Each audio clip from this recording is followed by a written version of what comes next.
Arestado ang isang babae sa Quezon City dahil sa pagbebenta umano ng malalaswang larawan ng mga menor de edad online. Ang mga biktima, sarili niyang mga anak.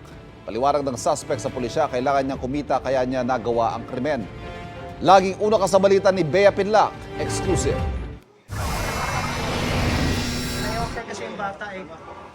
Sa munting bahay na ito sa Novaliches, Quezon City, sinagip ng mga otoridad ang tatlong magkakapatid.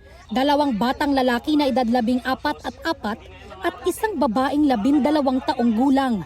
Nandun si mama sa baba. Punta natin sa Nilalako umano ng kanilang nanay ang malalaswang litrato ng kanyang mga anak sa mga dayuhan.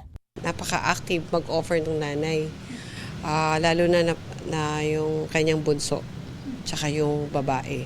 Pero may mga pinapagawa yung foreigner sa kanya na ginagawa niya doon sa mga anak niya. Mas ino-offer niya yung batang lalaki, base na rin sa request ng foreigner siguro. Arestado ang 34 anyos na ina. Ayon sa pulisya, hindi bababa sa 2,000 piso ang singil ng suspect kapalit ng mga sensitibong larawan ng mga bata. Hawak ng DSWD ang tatlong sinagip na anak ng suspect. Nakikita namin na halos yung ating mga victims ay nagiging biktima rin sa ibang mga transaksyon.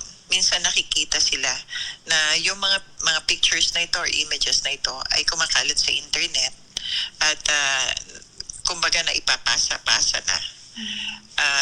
Pero hindi ito yung duktong-duktongan o magkakakilala na parang sindikato.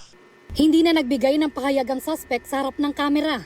Pero ang sinabi raw niya sa pulisya, kakapusan sa pera ang nagtulak sa kanya para gawin ang krimen. Pangangailangan nila, pinansyal, ang dahilan ng kanilang pag-alok o paggawa ng ganitong pang-aabuso.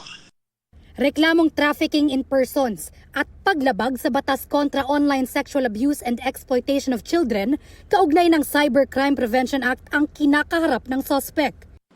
Ito ang unang balita. Bea Pinlac para sa GMA Integrated News.